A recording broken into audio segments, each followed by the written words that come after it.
levando a mensagem da cruz ao mundo.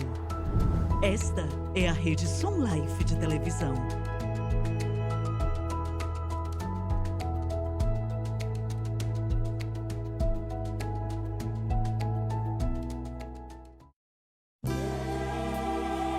Sejam bem-vindos ao programa Estudo na Palavra, uma explanação de estudos bíblicos tendo como foco a cruz de Cristo.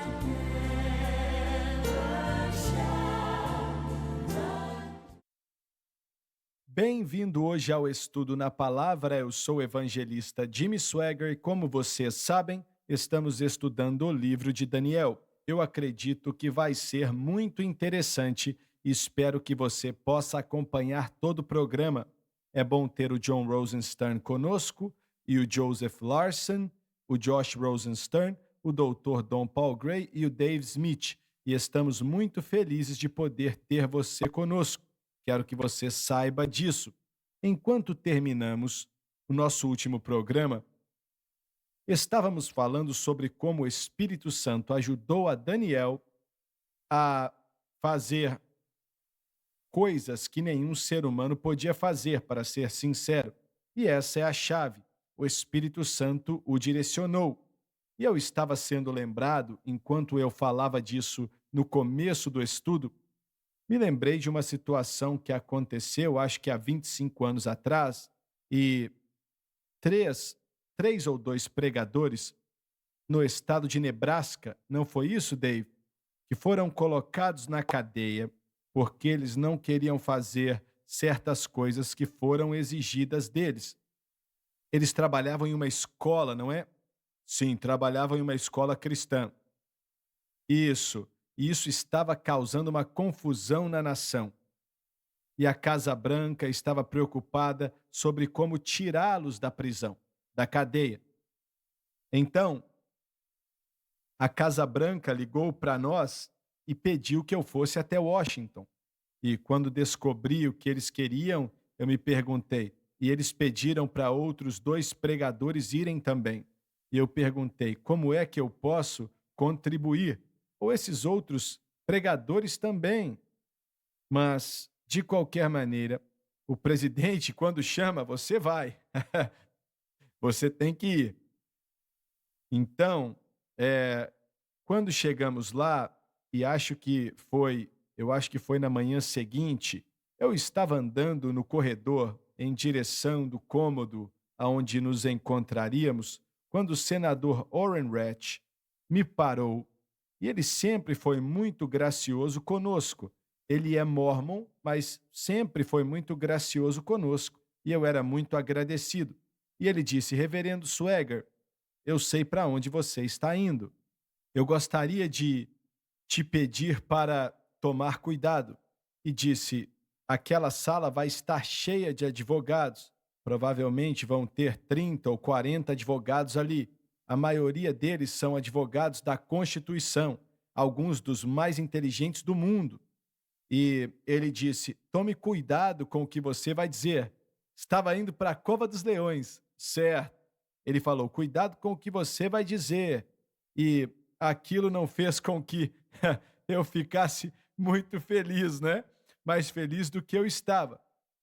Então, quando eu entrei naquele lugar, olha, era uma mesa longa, de uns 10 metros, e 2/3 do gabinete do presidente estavam ali. O secretário do Estado estava ali na mesa também. O procurador-geral Ed Misse também estava na mesa e o conselheiro de segurança também estava na mesa e todos os advogados estavam ali. E o secretário Jim, acho que era Jim Baker, né? Ele falou, vamos fazer o possível para tirar esses homens da cadeia, mas não vamos envergonhar o presidente e não vamos quebrar a lei. Essas duas coisas não vamos fazer. Então, ele falou por mais ou menos 5 ou 10 minutos. E o procurador-geral, o senhor Miss, era um homem muito bondoso, de verdade. E ele falou por 5 ou 10 minutos e disse, se alguém tem alguma sugestão, queremos que você nos fale o que é. E o superintendente-geral estava conversando e, de repente, o Espírito de Deus começou a tocar meu coração e começou a me dizer o que fazer para tirar aqueles homens da cadeia. E, primeiro, me deixou com medo, porque eu pensei, eu não quero me envergonhar aqui na frente desses homens, sabe? Mas o Senhor falou comigo. Quando o Senhor me disse parar de falar, se levante e diga para esses homens o que eu te dei. E aí eu comecei a ficar todo arrepiado e então o Senhor Miss acabou de falar, eu me levantei e disse: Senhores, eu disse, eu não falei para eles que veio do Senhor, eu pensei que eles iam me prender como maluco. Mas aí, mas eu disse: o presidente não vai fazer uma declaração hoje à noite? E disseram: vai sim, vai passar na nação inteira. E eu falei: por que o pessoal que escreve o discurso dele não faz uma anotação no que ele está para dizer sobre essa situação em Nebraska? E, infelizmente, pregadores do evangelho foram colocados na cadeia por causa da convicção da consciência deles. E então eu estou pensando agora no conselheiro de segurança nacional, ele se levantou e falou: eu vou escrever o pronunciamento, eu sei exatamente o que escrever. Aí acabaram com a reunião e falaram: muito bem, vamos fazer isso, vamos ver o que vai acontecer. Naquela noite, o presidente Reagan fez uma declaração e eles tinham escrito a respeito dessa situação em Nebraska e na próxima manhã, na manhã seguinte, que acho que foi 15 horas depois, aqueles homens foram livres, porque a situação ficou quente e eles não queriam ser vistos como tolos, e o presidente levou eles para fora. E foi assim que o Espírito Santo, através de uma palavra de sabedoria, de conhecimento, foi uma palavra de sabedoria e conhecimento, pois parecia ser algo impossível, como as mentes mais brilhantes no país que estavam tentando descobrir o que fazer, como fazer, e não conseguiam pensar em nada. Muitas vezes me perguntei por que eles não pensaram naquilo que eu tinha falado para eles fazerem. Eu não sei, eu não posso responder essa pergunta, mas foi o Espírito de Deus que tocou minha mente e coração sobre o que falar para esses homens, e foi algo lindo. Ninguém reclamou e a situação fluiu. É assim que o Espírito Santo pode fazer algo da maneira correta, porque nós atrapalhamos as coisas, mas ele não. E glória a Deus por isso. Muito bem, você pode continuar de onde parou, por favor? No versículo 26, John. O rei perguntou a Daniel, também chamado Beltesazar: você é capaz de contar-me o que vi no meu sonho e interpretá-lo? Olha aí de novo. Ele tinha falado a mesma coisa para os seus astrólogos, sábios e por aí vai. Mas não aconteceu nada. E agora ele fala a mesma coisa com Daniel. Mas há uma diferença. Escuta aqui, senhores. Os cristãos, eles são a luz do mundo. Eles são o sal da terra. Jesus falou: vocês são o sal da terra e a luz do mundo. A luz ilumina e o sal preserva, é claro. Se você remover os cristãos desse mundo, vai ser um inferno na terra, que vai ser a grande tribulação. E o que mais ajuda uma cidade, um estado, um país, uma nação, a maior ajuda vem de cristãos lavados e comprados pelo sangue de Jesus, batizados com o Espírito Santo de Deus.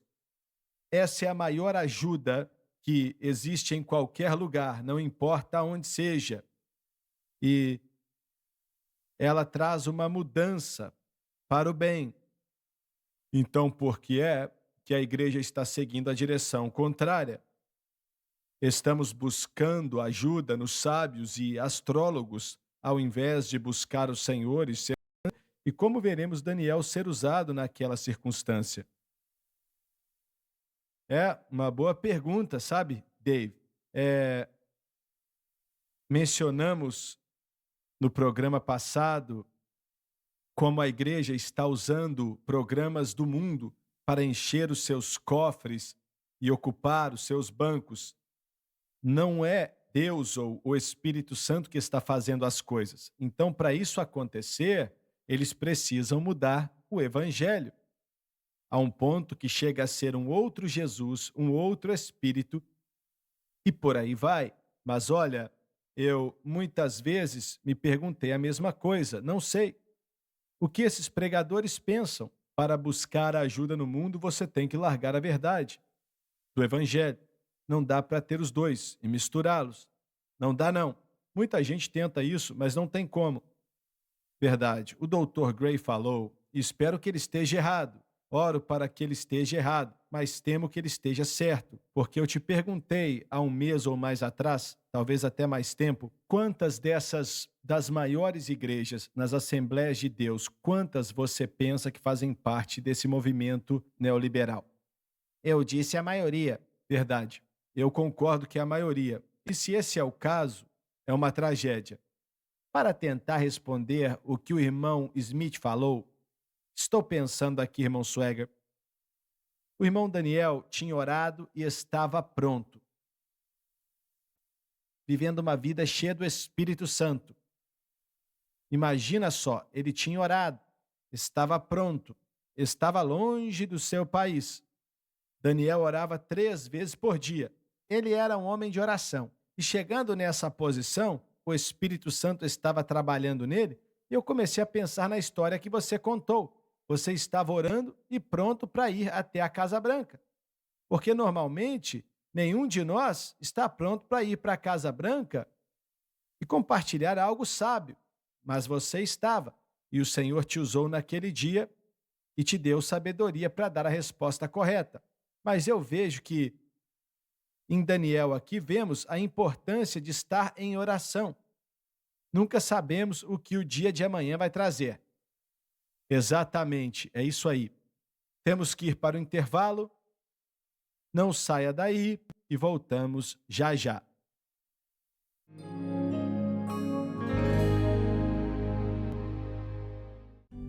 Todo crente deveria estudar a palavra de Deus. Dirigido por Deus e com muita sabedoria, o irmão Swaggart reuniu esses comentários bíblicos para ajudar os crentes. Os comentários da Bíblia, elaborados por Jimmy Swaggart, podem ser considerados um dicionário bíblico, uma enciclopédia bíblica. Com esses recursos, você terá a oportunidade de se aprimorar. Para fazer o seu pedido, ligue ou visite o site.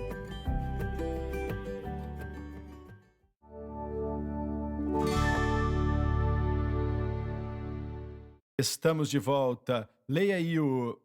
Irmão Swagger, eu gostaria de comentar algo aqui em relação ao que falamos antes do intervalo e como pregadores de hoje em dia estão seguindo várias outras coisas menos o evangelho. Parece que pregam tudo menos o evangelho.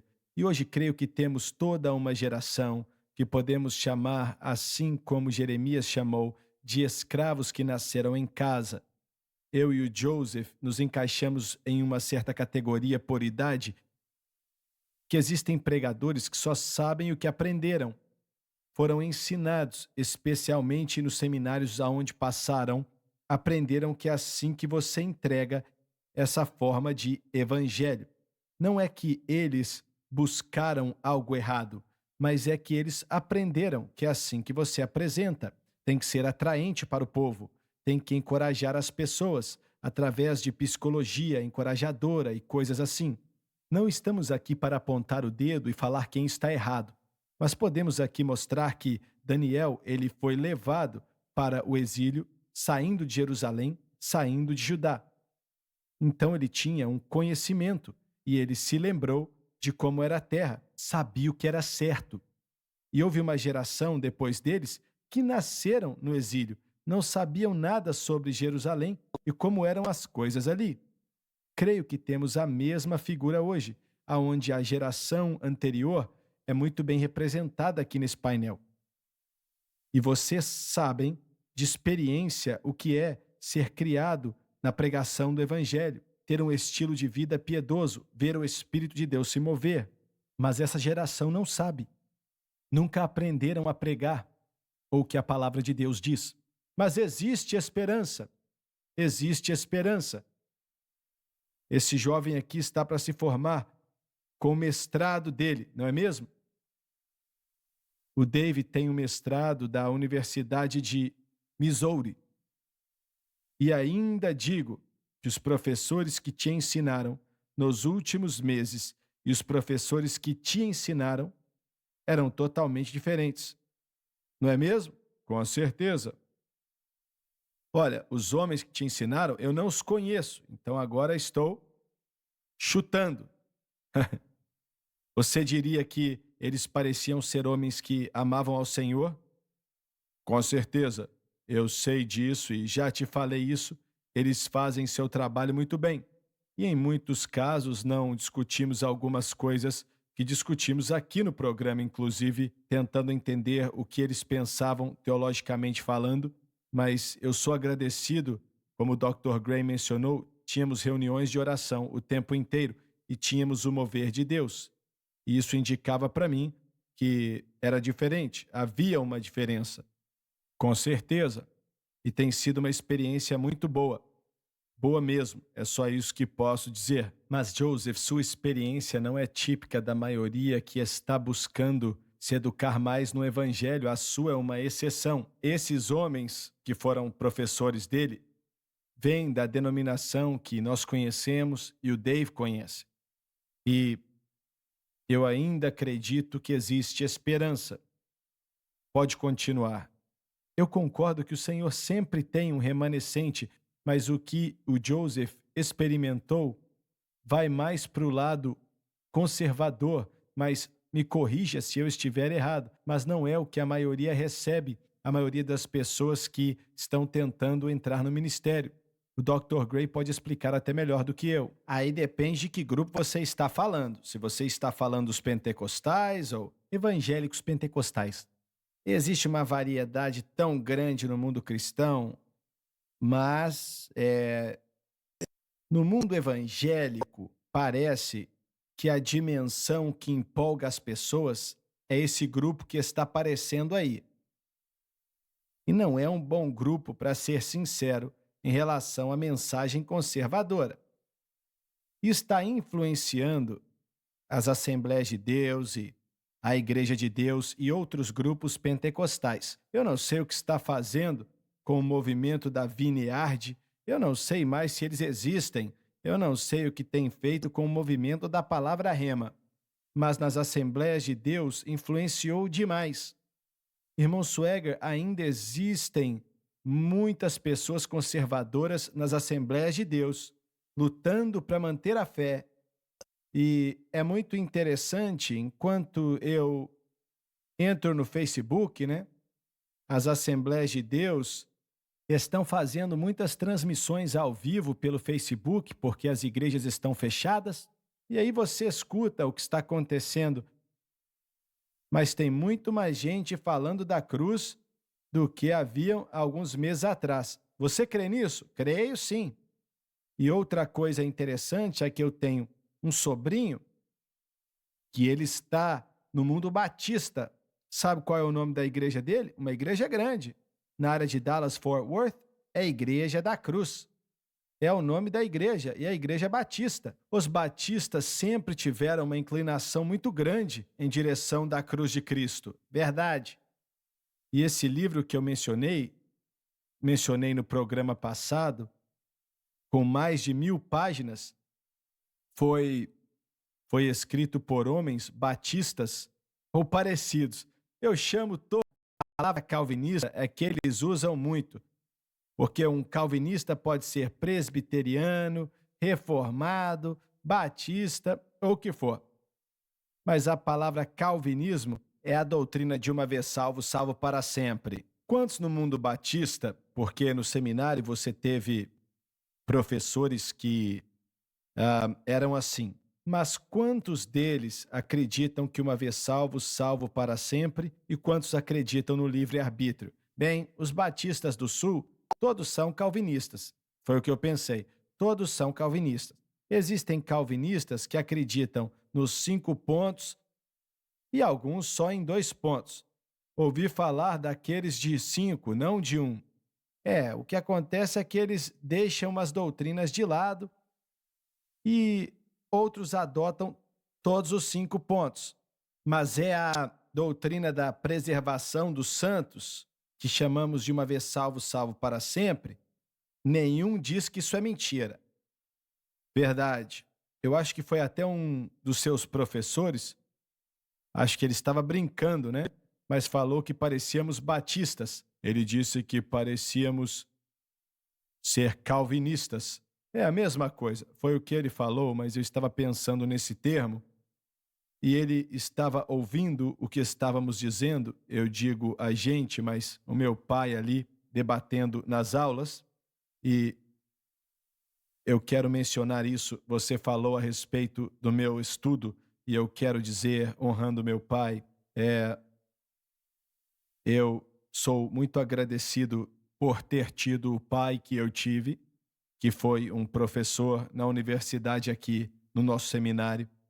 E de muitas maneiras ele foi o meu seminário, aprendo tanta coisa com ele. E eu vou dizer que espero que de algumas maneiras eles possam aprender dele. Olha, eu até mencionei isso, eu sinto que... E é claro que você tem que entender que eu amo ele, mas creio que ele está muito além desses irmãos. Olha, para poder incorporar a doutrina clássica pentecostal que ele segue e acredita com a mensagem da cruz que estamos discutindo, e creio que isso é algo que todos os jovens que estão comigo e os mais velhos do que eu, o Pérez, o Eram e o pastor Mike e o meu pai também, isso é algo que está em nosso coração e queremos compartilhar com eles, para ser sucintos e mostrar como o Espírito Santo trabalha em relação à santificação, assim como os dons do Espírito, no caso de Daniel, e como ele batiza com o Espírito Santo. Você acha que eles entendem o que estamos falando? Eles escutam e não podem falar que não existe, não podem vencer os argumentos bíblicos, porque é bíblico, é o ensino de Paulo. E quando falamos do texto, e essa é a coisa boa do nosso cenário, estamos tentando descobrir o que o texto diz. Então, da maneira que um seminário permite que você faça isso, você pode obter êxito. Mas é aquilo, devo dizer, que não tenho tanta certeza aonde eu estaria, até mesmo no programa deles, se eu não tivesse tido esse ensino que aprendi aqui nessa igreja. Inclusive, estudei 4 anos no seminário e ensinei 4 anos no seminário depois daquilo. Se eu não estivesse solidificado naquilo, alguns dos livros, e sei que nem todo professor lê tudo que ensina, mas queria que eles ensinassem. Mas algumas coisas que discutimos e tivemos que ler eram questionáveis. Só isso que vou dizer, mas mostra onde a igreja está hoje. E a denominação que você mencionou, e já convidamos homens como o Rick Warren para ser o nosso preletor. E o que ele ensina, junto com Dallas Willard, Richard Foster, o irmão John, conhece isso. Tivemos que ler o que eles escreveram. E se é verdade que a maioria das Assembleias de Deus seguem esse caminho neoliberal, é o caso até em nossas universidades e no que estamos lendo. Mas fora isso, olha, eu, mais uma vez, acho que quando você lê o texto, não vemos problemas entre o que eles ensinam e o que nós ensinamos. Mas como nos dias de Martinho Lutero, estamos nos agarrando aos ensinos dos homens e silenciando o que o Espírito Santo quer fazer. Só posso dizer que estou agradecido por onde estou e pela jornada que Deus me colocou nela pessoalmente, e eu posso ver a diferença. Não importa o que acontecer no futuro, eu posso ver e discernir o que vem do Espírito e o que é o ensino do homem. Certo, mas como você falou, existem pessoas que têm fome e sede da verdade. A Bíblia diz que se eles tiverem essa fome, eles vão encontrar essa verdade. Certo, Obrigado por estar conosco hoje. Não perca nenhum programa. Nos vemos na próxima.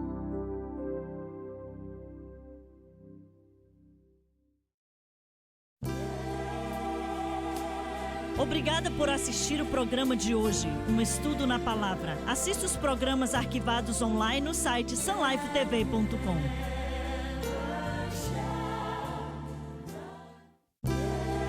Obrigada por ter assistido o programa Estudo na Palavra.